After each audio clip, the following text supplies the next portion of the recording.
Hello everyone, Professor Sherman here again. Listen, that last, take these out of, let's start again. Keep it rolling. Hi everyone, Professor Sherman here again, and I'm just putting away my earbuds here. This is a very professionally done video. Okay, so this is the second video I've asked you to watch, and this is a little introduction to the course. The last video was made I would say about 6-7 years ago. Now I'm, and this is the Professor Sherman you have now. A little bit older, about 6-7 years old, a little more snow on the roof here, a few more pounds around the middle, but same old lovable Professor Sherman. Listen, I have, this video is going to get specific to this course, and I want to give you some notes as to what I'm going to expect, what this course is about, some tips on how to best do this course. Maybe it'll save you some time and it'll also improve your performance, hopefully. So you'll all get great grades and everything like that. The first thing I want to start with is, and incidentally, let's see, I'm in my 12th year of teaching here at Excelsior, and these are the questions I sort of most commonly run into. So rather than having you all ask them right off the bat, I thought I'd take care of a few things right away. The first issue we have is textbook. The college has just changed the textbook. Well, the college didn't. The publisher changed the textbook. This is our textbook now, and you'll see, let's see where they say it here. Right here, they say 5th edition. Okay, this is our textbook. Unfortunately, this course was designed for this textbook, the 4th edition. Okay, now some of you I know buy your textbooks on Amazon and things like that, and if you bought a used textbook, you might have bought in the 4th edition here. That's okay. Actually, it'll conform to our course. If you have the 5th edition, the two things are very similar, but I just want to tell you in advance that the page numbers often won't match. So I'm going to try and get ahead of things and change the page numbers specifically. But if I don't get a chance to do that, you know, just if it says read the sections on the Beatles from page 145 to 147, and the Beatles section in your new textbook doesn't start until 144 and lasts to 148, you know, don't read those pages exactly. Read the section on the Beatles, okay? That's the only issue we're going to have with the textbooks. Okay, so we covered that. Now, I'd like to start from the sort of the macro and go to the micro. First things first, in this course, online courses, one thing that really troubles me and really bothers me is that I don't have enough interaction with you guys. One of the reasons I got into teaching, you know, some years ago was because I like talking to people and I like interacting with my students. Unfortunately, there's not a lot of that on online learning. So the one way I have to communicate with you is through the announcements and through the in-course email, which is that good in the purple bar on the left side, the inbox. Okay, so do this every time you log onto the course. Anytime you log onto the course, first thing you do, check the announcements. Second thing to do is check the email. Announcements are sort of global announcements. If there's a change in the course, if there's a change in pages numbers, if there's a change of something, or if I'm posting a video or something like that, it'll be in the announcements, okay? So always check those. And then please check your email. Always check your email, because that is, if I have an issue or something that I need to communicate with you privately, that's how I'm going to do it. All right, so I think I covered that. Check your announcements, check your email. I have very, very specific notes. Now, one of the problems with this course is that there's a lot of work. I got to tell you right off the bat that this is not, this course is work intensive, and that goes back to 10 years ago when this course was founded. The Powers, this university, didn't want to offer rock and roll history, and they thought we were going to be offering college credit just for listening to the Beatles records. And to some degree that's true, but I had to make this course a little less of a gut, if you understand what that means. So there is a lot of work, but I hope with these next couple of pointers, you'll be able to get through the work efficiently and also more quickly and with a greater understanding of the textbook. So the first thing I'm going to say is, you know, the longest chapter you're going to have to read in this textbook is about 40 pages, right? Now look, anybody can blow through 40 pages in a couple of hours. But the problem is, if you start to read the textbook like a novel, you're going to miss a lot of stuff. And basically what's in the textbook, I'm holding you responsible for that information. And you're going to have to use it, okay? So what I suggest is that you read 10 pages of textbook, Monday through Thursday. Read 10 pages of text. Now look, and it's not always 10 pages. Let me turn to a page here. Here's 2 of the 10. Look at this. This is much later in the book. One page is a listening guide. There's no text there. And one page, there has 2 pictures. So basically, those 2 pages consist of 2 paragraphs. So it's not a lot to do.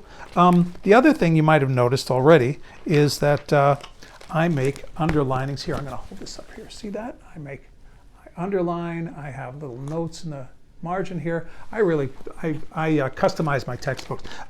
So what I do is I have underlinings. I write little notes to myself, little thoughts, little suggestions, things that I think are interesting. So basically, and I also, you'll notice also that in different color, in yellow, I underline the important stuff from the text, and in a different color, I just underline the songs that are mentioned. Now that's going to be important too. So you'll have, for instance, here's, let's see what we have. We have Bon Jovi right here, and I can see the songs that are mentioned in the textbooks. Let's see, the album Slippery When Wet, You Give Love a Bad Name, Living on a Prayer, Bad Medicine, I'll Be There for You. That's those are all songs, Bon Jovi songs, and I don't have to, those are the songs that are mentioned in the textbook, and it's kind of important to have that information available. So, so just try and do that. Anyway, underline, write notes to yourself, read 10 pages. The next day, before you read the next 10 pages, go back, read your underlinings, okay? Read your notes in the margin, refamiliarize yourself with the text, look at the songs, and then you can move on and read the next 10 pages. In 4 days, your reading is done, you have everything underlined, you have notes to yourself, and Thursday you're ready to post your response to the discussion questions. Okay. Now, I'm sort of going off my outline here to say that about Thursday, posting your discussion posts on Thursday. Look, we all have careers, we have families, we have commitments, we have all kinds of things going on.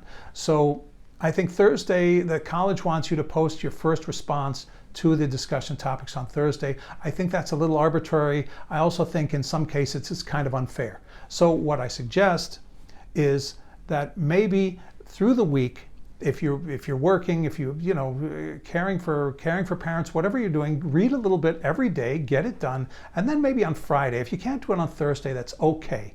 Don't worry about that. I'm not a stickler for deadlines. I'm really not. So if you post on Thursday, if you post on Friday or Saturday, that's fine, as long as you give yourself enough time to read other posts and respond and read my reply or my responses and get back to me on that. Okay, so that's the thing about Thursdays. Thursday schedules. So you have your underlinings, you have your notes, and you have your songs underlined. Then you're going to do. You're also going to listen to. There are about 5 songs in every chapter that have listening guides, and you're going to listen to those songs. That's absolutely required. Now, and this leads to my next point. This is going to be about listening. This course is really, if it's not about nothing else, it's about listening. I mean, that's the best part of this course. You get to listen to all this great music. So in a way, we are earning college credit for listening to the Beatles records. Anyway, do as much listening as you can. If you finish your reading on Monday or Tuesday or Wednesday, then by all means spend some time doing some listening. Listen to all 5 of the songs in the text. Follow in the listening guide, but then go through the songs that you underline and say, gee, that's interesting. That sound is interesting. This group I never heard of. Let's listen to them. Everyone's heard of the Beatles and the Rolling Stones, but have you heard of Herman's Hermits? Have you heard of Jerry and the Pacemakers? Have you heard of the Animals or the Trogs or the Fugs or any of these guys? So do some listening. Educate yourself. Okay. Another getting back to listening, I'm sorry, I'm jumping around a little bit too much. Listening is made very simple in this course by Spotify, okay? Every of the listening guides, there's 5 or 6 songs in each chapter that are highlighted. You have listening lists, Spotify playlists for them. They're posted in the course. I think there's a free version of Spotify if you don't subscribe to it. And I think you can listen to those playlists on the free version of Spotify. The other thing about Spotify is, once I started subscribing to Spotify, I've never stopped. Spotify costs, I think, about $10 a month. And the good news is that I think the first 30 days are free. So, the first 30 days are free. This course is 10 months, so Spotify is going to cost you about $10 total. I recommend it highly. I offer a lot of Spotify playlists throughout this course. I used to do it with YouTube videos, but it got to be impossible because YouTube video links are changing all the time. In these early years, the problem is that music videos weren't released as promotional material. This is all copyrighted material. It's all owned, and people don't want it on the internet for free. So the second somebody puts up a Beatles video or a Bob Dylan video or something, it disappears practically the next day. So I could give you a page full of links to YouTube videos and they'll all change, they'll all disappear. So try to use Spotify. The other thing, if you're listening for enjoyment, I recommend Pandora. Now Pandora you can get for free.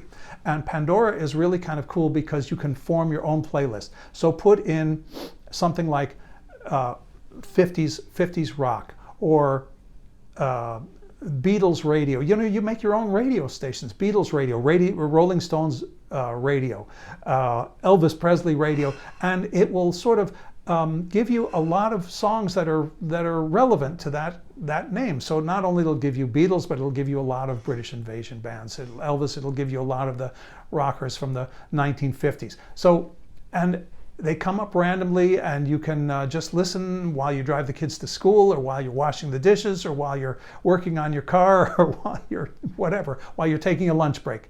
Listening is a good thing to do. It's really great to get this rock and roll in your ears. Okay, so that's listening. I beat that one to death. Spotify, Pandora, any way you listen, any way you can listen. Sirius Radio has great radio stations with all these old, split into very narrow categories that you can listen to also if you have that. All right. Finally with the tips of this course. Listen, there are going to be questions that come up. You're going to have questions. You're going to have comments and everything. By all means, contact me, okay? The best way to contact me is the in-class email if you want my immediate attention. There's, at the end of every module, I think there are questions, course questions or something like that. Please don't use that, because I don't get a notification that there's a question down there, and sometimes it'll take me days to see it. Even though I try and check regularly, but it doesn't always show up. So email me if you have a comment, if you have a question. If something is serious, if something really needs to be discussed between us, we can always have a video chat. Our software now has a capability for video capabilities. We can have meetings, we can have individual talks, and so just contact me, and I want to be here for you. And if there's a problem, let me know. But email is a great way to get my attention quickly. And the last thing I want to say about the process of working for this course is Wikipedia. I'm sure you've heard a lot about Wikipedia and the dangers and the evils of Wikipedia. I don't think it's so terrible. Especially with rock and roll history, Wikipedia tends to be extremely accurate. And the reason why that is because a lot of the artists and the music publishers and the record labels make their own Wikipedia pages. So as far as I've seen, the Wikipedia information has been generally very reliable and very accurate. However, in this course, I'm going to be asking you opinions about things. I'm not so interested in about dates, times, and places. I'm interested in how you see an evolving art form, okay? And that involves assembling the big picture out of all of these facts. So forget about you know, once you get to know the Beatles really well, the date February 9th, 1964 will be really significant because that's their first appearance on American television.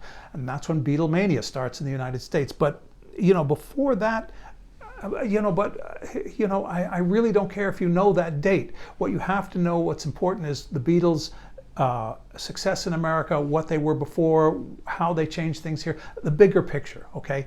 The specific date and time and place is not that important. And Wikipedia is not going to help you with that. Wikipedia is great for facts and details, okay? But don't mistake that for historical significance.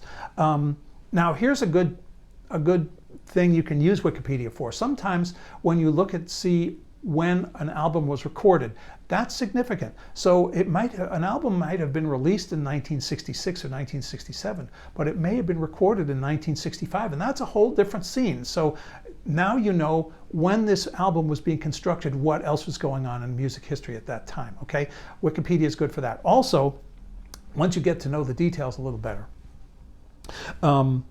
you can look at a Beach Boys, say you look up a Beach Boys song, and you'll see it'll list the personnel. It actually lists the people who played on the song. And you'll see people like Hal Blaine and Tommy Tedesco playing guitar, and Hal Blaine playing drums, and Mary Kay playing bass. And you'll say, wait a minute.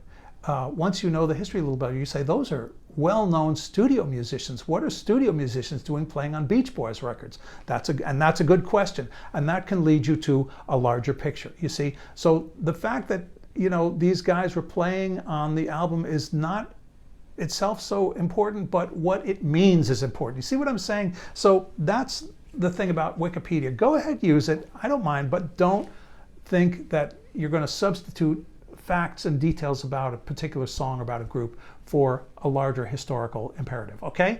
All right, that's it.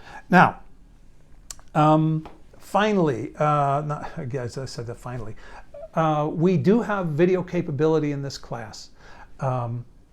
Every Tuesday at 8 o'clock, I would like to have an open class, a meeting with the class that you're all going to be invited to. It'll be a chance to give you some extra information, to play you some cool videos, to show you some stuff that you're going to need for the week coming up, sort of do a little preview for the next week. You'll also have a chance to ask me any questions you want. Look at me like this, you know, you'll see me. Maybe I'll do one in a t-shirt or something like that. I don't know. But anyway, Tuesday at 8 o'clock p.m., I would like to have a video class. And if that's okay with you, I'm going to invite you. I'm also going to record them, so I'll post them. So if you can't make it, you'll watch the recording. Unfortunately, the recordings will not show the video. So what I'll try and do is I'll try and post a list of videos that I'm going to play during those meetings, so you can play the videos yourself. Okay, so Tuesday at 8, open mic class meeting. Okay, you'll get those invitations. And that's everything I had. So now finally the macro, and I appreciate that I'm going over 18 minutes here. I'm sorry to take up so much of your time. What I'm going to grade you on in this class is how you start thinking like historians. Now, I know a lot of you take sciences and nuclear and electronics, and some of you are nursing students. And this is a humanities course, and in humanities we think a little differently about things, okay? Excuse me. I'm going to be grading you on how you argue a point. And that's what we're talking about here. Any question I ask you does not have an answer. And that's sort of contrary to everything you studied in the sciences or in math or in medicine. There are answers. And in this case, there are no answers. There are just opinions. And your opinions are formulated by the information you've gotten out of your textbook, on Wikipedia, on articles I might suggest to you, on websites, and wherever you got your information. This is the time to form your opinion from the facts as you know them, okay? And that's why the individual facts aren't so important, but how you compile them all. I'm also going to be grading you on how you organize these facts, how you argue your point, okay? And this is what I'm saying. I don't assume that all of you, that you're great writers. And listen, when I was a student, I wasn't a great writer either, but now I actually sometimes write for a living. So you know, I've learned. You can learn how to be a good writer, but right now I'm not really going to grade you on commas and syntax and dangling participles and things like that. What I'm going to grade on is how you organize your thoughts. So once you read a discussion topic, don't just go to your keyboards and start typing away off the top of your head. Think about things, maybe even write yourself a little outline. Here's my outline for this talk. See, all this talking I've done, just a couple of lines. For a discussion post, all you need to write down is 3 or 4 lines for yourself, just so you'll nail your facts one at a time and you won't jump around, okay? And you can be concise. Also, your discussion post, look, 250, 300 words, that's plenty. You give me the idea. You don't have to write pages and pages. And that's it. Think like a historian, and my comments to you are going to be basically on that, how your critical thinking, your critical application to these facts to the larger questions, okay? So I think 20 minutes, thank you for hanging in with me so long. I apologize for the length of this, but I hope this answers a lot of questions. I'm sure there will be questions remaining. Be sure to contact me if you want. Okay, and last but not least, this is meant to be a fun course. So I hope the tips I gave you are good for saving you a little time, a little effort. Enjoy yourselves. This is some great information. This is a great story, the history of rock and roll, and we're covering the greatest years in rock and roll from 1950 to about 1975. It's nothing but great fun and great music. And if you're not familiar with the music from that era, you're about to get your socks blown off, because this is great stuff. Okay, so listen, I'll see you in the class. Let's have a great time. Let's have a great term. I'm here if you need me, and let's rock, okay? See you later. Bye-bye.